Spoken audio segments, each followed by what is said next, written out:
அஸ்ஸலாமு அலைக்கும் ரஹமத்துல்லாஹி தஆலா வபரகாத்துஹு. இன்றைக்கி கிட்ஸுக்கு ரொம்பவே பிடிச்ச தயிர் சாதம், அதுவும் கலர்ஃபுல்லாக. அந்த காலத்தில் ராஜாக்கள் யூஸ் பண்ண கருப்பு கவுனி அரிசி. இதை ஓவர் நைட்டு இந்த அரிசியை நல்லா வாஷ் பண்ணிவிட்டு ஊற வச்சுருக்கேன். இப்போ இதை மிக்ஸி ஜாரில் மாற்றிக்கலாம். மிக்ஸி ஜாரில் மாற்றிட்டு ரொம்பவே தண்ணி ஊற்றிடக்கூடாது. கொஞ்சமாக தண்ணி ஊற்றி இதை கொரன்னு இந்த மாதிரி அரைச்சி எடுத்துக்கலாம். அரைச்சி எடுத்துகிட்டு இப்போ இதை குக்கரில் சேர்த்துக்கலாம். குக்கரில் சேர்த்துட்டு இதுக்கு அளவு தண்ணியில் எதுவுமே கிடையாது.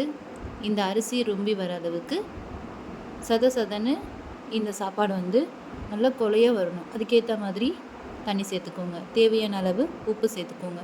உப்பு சேர்த்துட்டு இப்போ இதை அடுப்பில் வச்சிடலாம். அடுப்பில் வச்சுட்டு இதில் 5 விசில் விட்டுக்கலாம். நம்ம 5 விசில் விட்டுட்டு நல்லா ஆற வச்சு எடுத்துக்கலாம். இதில் 1 கப் அளவுக்கு தயிர், 1 கப் அளவுக்கு பால் இதை சேர்த்து நல்லா மிக்ஸ் பண்ணி எடுத்துக்கோங்க. கலர்ஃபுல்லாக இருக்கு இல்லையா? இதை பார்த்தாலே பிள்ளைங்க ஆசையாகவே சாப்பிடுவாங்க. இதுக்கு கொஞ்சமாக ஆனியன் சேர்த்துக்கோங்க. நான் இன்றைக்கி 2 வெள்ளாரி வெங்காயம் சேர்த்துருக்கேன். சின்ன வெங்காயம் கிடச்சா சின்ன வெங்காயம் சேர்த்துக்கோங்க. இந்த மாதிரி கிட்ஸுக்கு லஞ்ச் பாக்ஸ் பேக் பண்ணி கொடுங்க. டிஃபன் பாக்ஸே காலியாக வரும்.